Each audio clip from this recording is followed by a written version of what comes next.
Alhamdulillah hampa, saya dah selesai dah buat delivery dekat special customer saya hampa, dekat Putrajaya.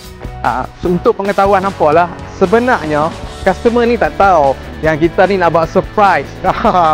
Kan sebenarnya Azim dah pun pakat dengan husband. Husband Cik Syamira kita.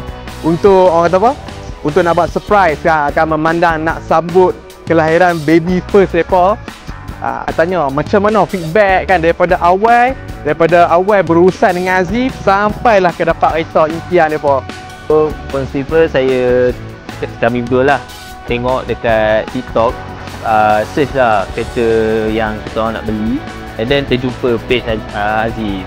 So bila dah jumpa page Azim ni, saya terus contact dia tanya everything, berapa harga, berapa stok ada ke tak, and then after that deal nak jumpa dengan dia kan. Nak jumpa dengan dia sebab seboleh-bolehnya macam saya dengan wife saya memang nak jumpa dengan dia ni, and then survey daripada A to Z.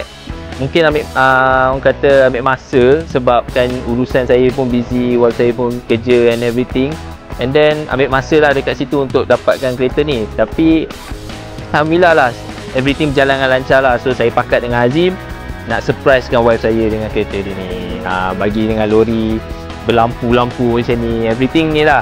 So untuk servis, be honest lah saya cakap, untuk servis Azim memang yang the best lah pada saya setakat ni. Sebab daripada A to Z, apa yang saya tanya, saya minta update, dia memang reply je. Dia jawab semua soalan kita, seboleh-boleh dia bagi the best dekat kita. So apa yang dia bagi kat kita ni memang A to Z tu memang kita orang puas hati lah, berbaloi lah. Siapa-siapa nak cari kereta boleh direct dengan Azim. Okay, Recon car, tak kisahlah kereta Recon ke, baru ke, second hand ke, boleh contact ni. Ya, Azim boleh settlekan everything, semua dia settlekan.